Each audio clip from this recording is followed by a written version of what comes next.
and welcome to Doctors on Call. I'm Dr. Mary Owen, Associate Dean of Native American Health and Director of the Center for American Indian and Minority Health at the University of Minnesota Medical School. I'm also a family physician for the Fond du Lac Band of Lake Superior, Chippewa, and I'm your host for our program tonight on heart problems and high blood pressure. The success of this program is very dependent on you, the viewer, so please call in your questions or email them to ask@wdse.org. The telephone numbers can be found at the bottom of your screen. Our panelists this evening include Dr. Catherine Benziger, a cardiologist with Essentia Health, Dr. Mark Earhart, a cardiologist with St. Luke's Heart and Vascular Center, and Dr. Addie Vittorio, a family physician with St. Luke's Mount Royal Medical Clinic. Our medical students answering the phones tonight are Becca Floden from New Prague, Minnesota, Elsie Johnson of Oak Grove, Minnesota, and Hannah Stray from Big Stone City, South Dakota. And now on to tonight's program on heart problems and high blood pressure. Welcome. Glad you're all here tonight. Thank you. So we have one question right off the bat that I was given beforehand, and I'm going to ask you, Dr. Earhart, this question.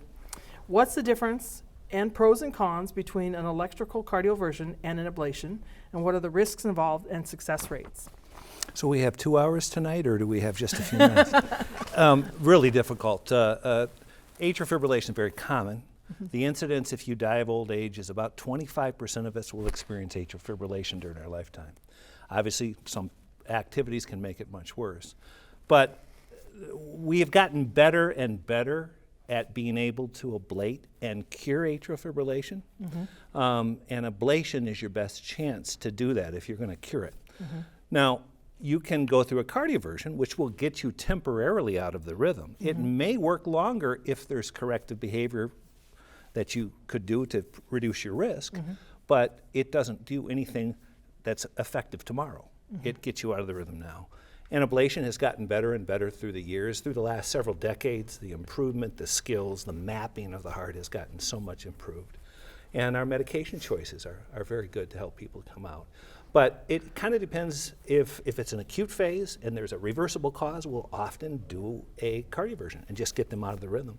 If it's recurrent, we want to get to the core. And if you don't get to the core of the problem, you Dr. haven't Vittorio, really you want to add to this? Yeah, and I think for our viewers to just sort of understand what those procedures are. And what atrial fibrillation is. So first, atrial fibrillation, there's a portion of the heart that is most affected by pressure in the heart, and that's the left atrium. And the left atrium also contains electrical fibers that allow our heart to sort of beat properly. And over time, with stretch and with damage to that area, you can develop a rhythm which causes our heart to, I explain it as jiggle and not beat to beat. And so if you can think of atrial fibrillation as not an effective heartbeat, the blood pools or sits in certain parts of the heart, and it certainly puts you at risk for thrombotic stroke, where a blood clot can go somewhere else in the body from the heart. So when we talk about ablation is actually burning of those pathways that have developed abnormally in the heart of the heart rhythm. And they go in with a catheter through an artery, go all the way up. It's usually done through a very small vessel, either in the arm or in the groin.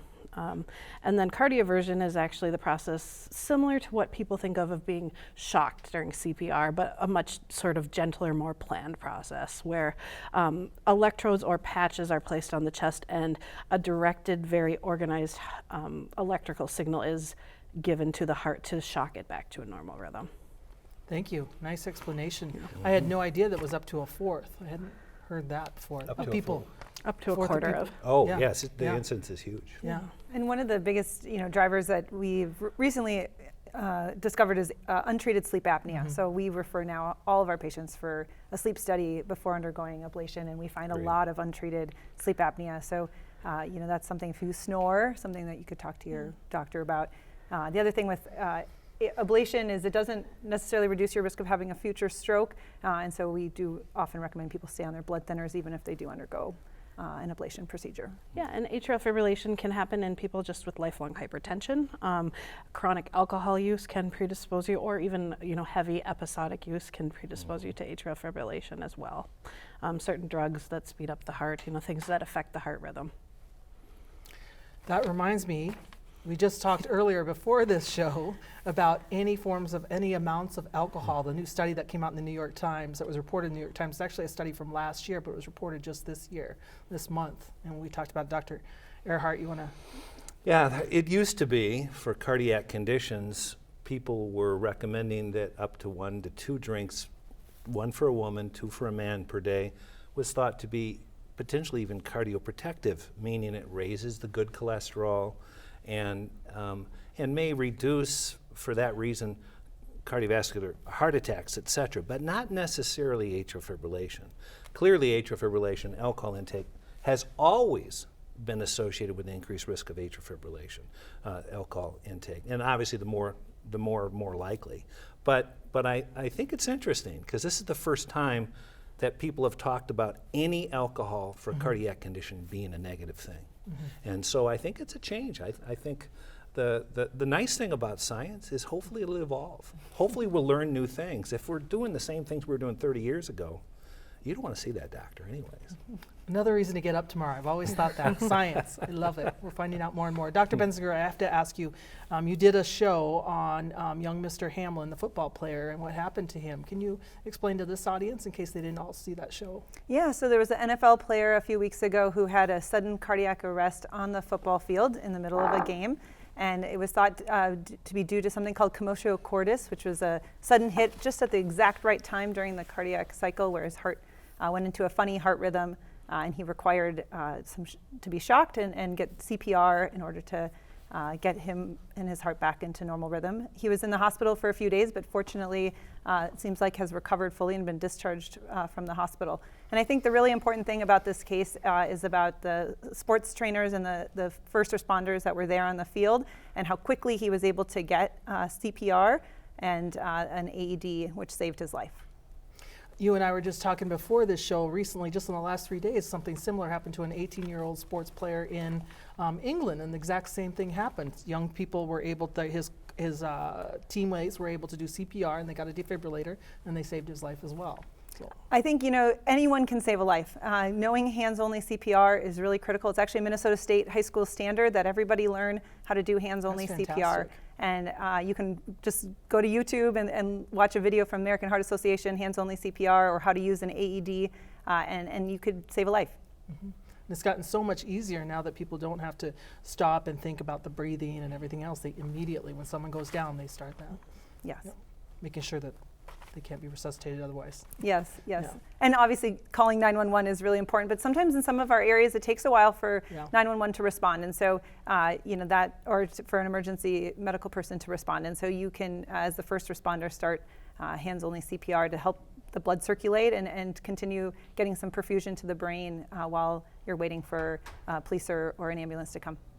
Anything else to add to that you, go ahead, Dr. Earhart. Usually the commotio cordis is thought to be blunt trauma right to the middle of the chest. It used to be thought baseball and softball was a classic. So this is a little different than what we'd otherwise expect it to come with. And it has been an incidence out there, but it's rare. It's very rare. I mean, I can't think of a time that's ever happened in the NFL before. No. So I think it's important that there were people there to do something to save his life, because he's otherwise going to be a healthy guy, and he won't have likely any increased incidence of doing this again.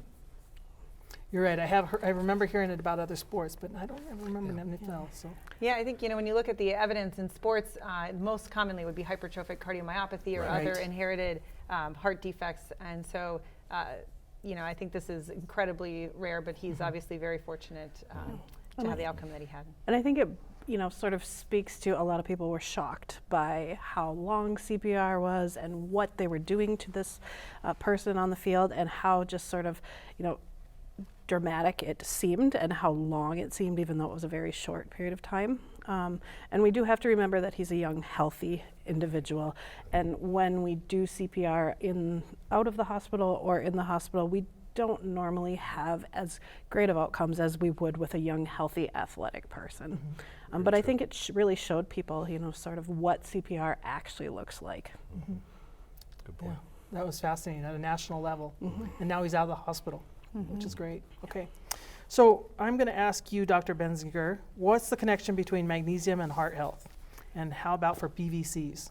Yeah, that's a great question. So electrolytes can affect the frequency of certain arrhythmias in the heart or abnormal heart rhythms. So if you have too low of electrolyte levels, whether it's potassium or magnesium, those can make those funny heart rhythms more frequent. So particularly for people who are on certain medications that can lower those, we recommend that they take supplements. So diuretics in particular are ones that can lower the levels of certain electrolytes and make you more susceptible to having these funny extra beats. Okay. And I would say for the normal healthy person, just sort of from a family practice perspective, doing superdoses of magnesium as a healthy person not only leads to some side effects such as diarrhea, but is not necessarily proven to improve heart health. The majority of our fruits and vegetables do contain magnesium, and so the average person not on medications that may affect this does not need to super supplement magnesium. Totally agree. Yeah, Yeah. thanks for coming back around with that. We often forget that one. Dr. Earhart, why can blood pressure readings suddenly drop over days with no lifestyle changes? Well, I think our blood pressure is a dynamic, and we all have a change. There is no blood pressure cuff that we currently have that runs 24 hours of a day. And I cause people to be hypertensive every day. Being 45 minutes in clinic can do that, and so can putting them on a treadmill. That's part of our process. That's why a proper blood pressure should be taken with both feet flat on the floor, resting comfortably in a quiet room for a minimum of 5 minutes. Now, that's not the way we do it in clinics. So you'll see quite a discrepancy, but with relaxation techniques, your blood pressure may be very normal. There's something called white coat hypertension, where they come in, they're scared to death, we're gonna recommend something bad or scary to them, and their blood pressure will pump up 30, 40, 50 points sometimes. But what really kills with hypertension is not what it does under 15, 30 minutes a day. It's what it does the other 23 hours of a day. That's why the mean blood pressure is the deadly, and it's the part of why we call that the silent killer. Dr. Vittoria, if you see someone with this white coat hypertension in your office, and every single time they come in, but you suspect otherwise, how do you handle that? So we first look for secondary causes. So we talk about anxiety. We talk about medications such as even the common cold and cough medications that can do this. Drugs, alcohol, sleep apnea, those are all. But sleep apnea is actually a treatable cause of hypertension. I usually have people who are able to get their blood pressure measured at home. And I don't have them measure 4 or 5 times a day. I have them measure once or twice a day at their most relaxed time. And we also kind of talk about that blood pressure is related to sort of our circadian rhythm. So sometimes doing a blood pressure first thing in the morning before you have your coffee, when you take your medications, is not going to get you sort of your resting blood pressure. Oftentimes it's when you're relaxed in the evening once things are sort of all settled. So I'll have people check blood pressures different times throughout the day, record them for at least 2 weeks, perhaps 4 weeks, and then bring those to me so that we can review them. And I would tell you at least half the time in a person who has higher blood pressures in the office, we do see them be lower. Now, they may not be low enough where we wouldn't treat, but they are indeed lower outside of the office. Thanks. Yeah. Here's an interesting one for you, Dr. Benziger. Do you have to modify activity if you have an enlarged left atrium? An enlarged left atrium can be due to a variety of things. We just got done talking about high blood pressure, also untreated sleep apnea, anything that causes the ventricle to be stiffened, something called diastolic dysfunction. And so usually we don't worry about exercise. We actually encourage people to be heart healthy, get at least 30 to 60 minutes of routine exercise every day, as well as eat a heart healthy diet to reduce their future risk of heart attacks and strokes. Thank you. Greg in Hermantown is asking us, Dr. Earhart, what connection does body mass index have with heart health? It's a very good question because there is a wide variability, but in general, a high body mass index puts you insulin resistant, especially abdominal girth, raises the blood pressure. You will often see people that have massive weight losses have their blood pressure markedly improved, sometimes even come off of medication. So we know there's a direct relationship. But there is also the ones with sleep apnea. Sleep apnea is a huge, and those are people with big necks, more commonly, not always. Many football players have it, and especially if they quit playing and they continue to put weight on, and it's tough. So I definitely think body mass index is one thing that you want to reduce your hypertension risk. And those people that have been diagnosed with hypertension, we have a diet DASH diet, as we call, which is dietary attempts to slow hypertension. They call it STOP, but I believe it's slow hypertension is a better word for it. And that's a high fruits and vegetable, whole grain diet, moderate exercise on a routine basis, alcohol avoidance, sleep, quality sleep. All of those things will lower your risk. And weight loss clearly will lower your risk and often cause people to be on, if not much less medication, sometimes no medications. Anything to add? No, just to add about sodium, I think the food companies sneak sodium into so much. Even if you don't have a salt shaker on the table, you have to really watch out for foods that are high in salt. And for people who have high blood pressure, we do recommend often less than 2 grams of sodium per day, which is about a teaspoon. It's in a lot of things like white breads and pizza, cold cuts, chips and soups and things like that. Yeah, and the average American diet is somewhere between 5 and 6 grams of sodium per day. It's very hard to get to 2 grams. So you can't eat out, can't eat anything out of a can. It should be fresh or frozen and should never see a salt shaker. Sodium is the most common preservative in the American diet. So the more man touches it, the more we mess it up. Well put. Dr. Vittorio, Ronald in Duluth wants to know, can you drink too much water? You can drink too much water, yes. It's probably less sort of to do with sort of this show and cardiac issues, but more so to do with we have this balance of sodium in our body. And our bodies require a certain balance of both sodium and potassium and other electrolytes to function normally, to use energy properly. And so people who overdrink water, there's probably a threshold where if you drink lots of water, you'll just urinate a lot.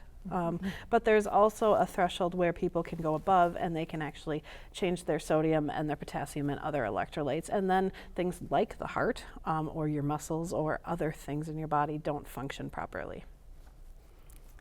For normal, healthy individuals under age 50, it's very difficult to mess up your sodium. But as you get older, there's a medical diagnosis called SIADH. And that is very common in the 80-year-olds, especially those that are put on a thiazide diuretic as part of their hypertension.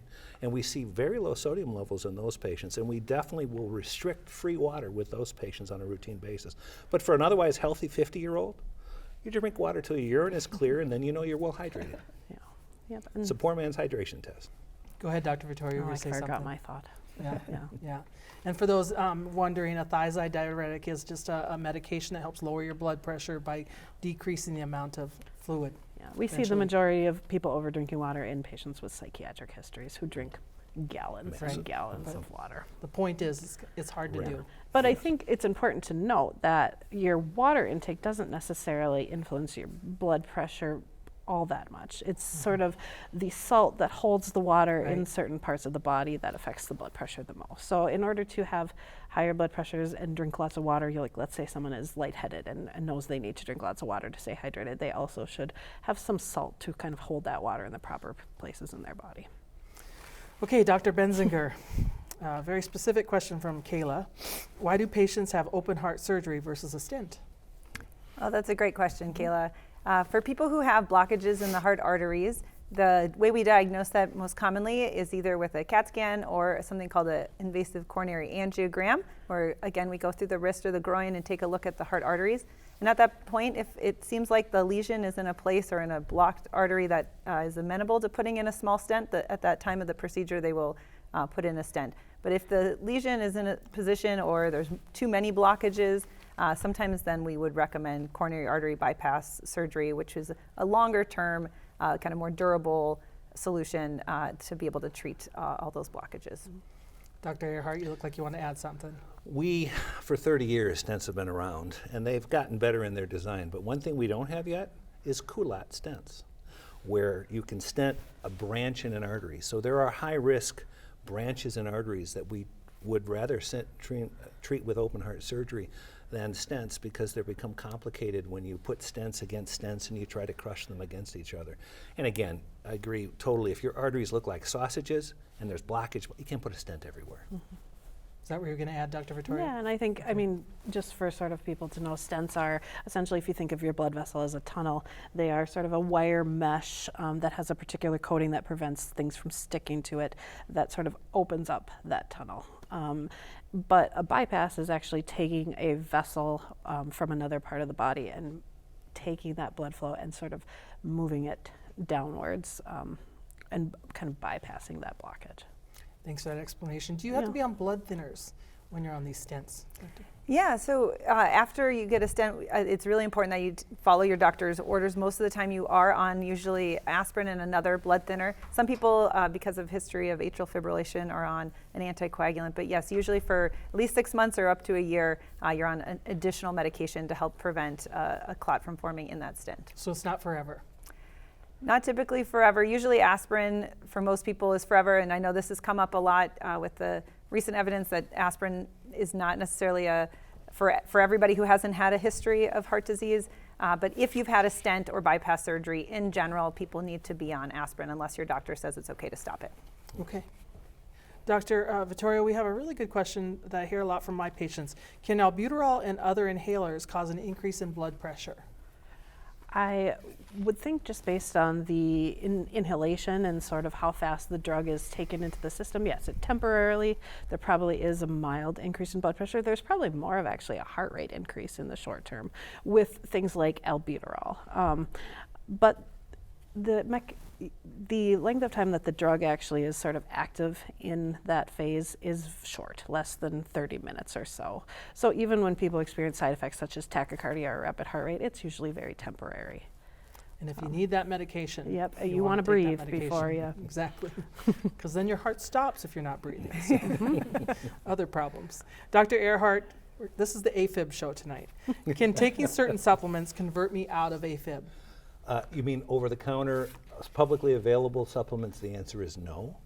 The problem with most supplements is they've never been studied in a good double-blind randomized trial. But we know of no medications to convert people back to normal rhythm, with the exception of electrical current or actually stimulating the heart to actually knock it out. So the electricians can sometimes go in and take care of it from inside or from outside, but not with any over-the-counter supplements that we're aware of. Okay. Dr. Benziger, what part do statin drugs play in the heart? Oh, we know that statin drugs are very effective at lowering the risk of heart attacks and strokes, particularly for people who have a family history of high cholesterol or because of our diet have high cholesterol. It's really important that if your doctor recommends that you be on a statin medication, that you take it, but about 1 in 10 people will have some muscle side effects and can't tolerate it. And fortunately, at this point, we have a lot of good alternatives that will also help lower the cholesterol. So it's a very effective medication at reducing heart attacks and strokes. Yeah, and I think independent of even just the cholesterol, we know that there's some anti-inflammatory effects of statins. So, you know, even if we can't get your cholesterol to the perfect value, there still is quite a benefit to statins. Okay. Dr. Earhart, back to atrial fibrillation. Mm-hmm. I think we did talk about this at the beginning, but someone might not have heard it, so I do want to go back to it. Can you not get an ablation and just stay in AFib? Do you need to take blood thinners? Yeah, there's a scoring system that we use at Duluth, Harvard, UCLA, and London. It's called a CHADS-VAS score. It tells you what your risk of a stroke is. And most people, if you have a CHADS-VAS score of 2 or higher, would recommend long-term anticoagulants. For a while, all we had was one drug for 50 years. It's called warfarin. Now we have a couple of other drugs that had to be proven to be at least effective as warfarin, or we wouldn't have, the FDA wasn't going to approve them. So we do have 3 or 4 good alternatives for anticoagulation, but aspirin doesn't work. All of the other antiplatelets do not prevent strokes. The only thing that does is anticoagulants. And so if you have those risk factors and your doctor, your score is high enough, and it's pretty easy to get to a CHADS-VAS score of 2, 3, 4, 5, you should be on an anticoagulant, because there are things in life worse than death. And one of them is a debilitating stroke where you don't know where you're at and why you're there, but yet you survive. And I think that's what we've seen too many times in our career. And unfortunately, after that stroke, it's too late to change that. And I think in regards to the question about can you remain in AFib, yes, there are many, many people who remain in atrial fibrillation, either patients who've tried the ablation techniques or the cardioversions and have not gotten results, or very elderly patients who certainly don't want to go through with those procedures. But there are people who are maintained in atrial fibrillation. It's called rate control, and rate control is keeping your heart rate between about 50 to 80 with certain medications, and if you meet criteria, also taking a blood thinner to prevent the stroke complication. And I'll just add, if you really can't be on a blood thinner because you've had bleeding issues or you have low hemoglobin and things, there is an alternative procedure, something called a Watchman device that you can talk to your provider about getting, that helps lower your risk of having a stroke if you cannot be on the blood thinners. Excellent. Anything else that we have 30 seconds left that you think that our viewers must hear? Any last minute thoughts, last second thoughts? I think since the program was about hypertension, Yeah. hypertension it's all around us. We have more than a dozen different classes of medication to treat it with. There are medications that have minimal side effects, and that people can really control hypertension and really control that stroke risk over their lifetime. Not only a stroke risk, but all their vascular health. Thanks to all of you. So glad you were here tonight. Thank you. I want to thank our panelists, Dr. Catherine Benziger, Dr. Mark Earhart, and Dr. Addie Vittorio, and our medical student volunteers, Becca Floden, Elsie Johnson, and Hannah Stray. Please join Dr. Peter Nalen next week for a program on ear, nose, and throat problems, including sleep apnea, when his panelists will be Dr. Andrew Davis, Dr. Ryan Harden, and Dr. Mark Rhodes. Thank you for watching, and good night.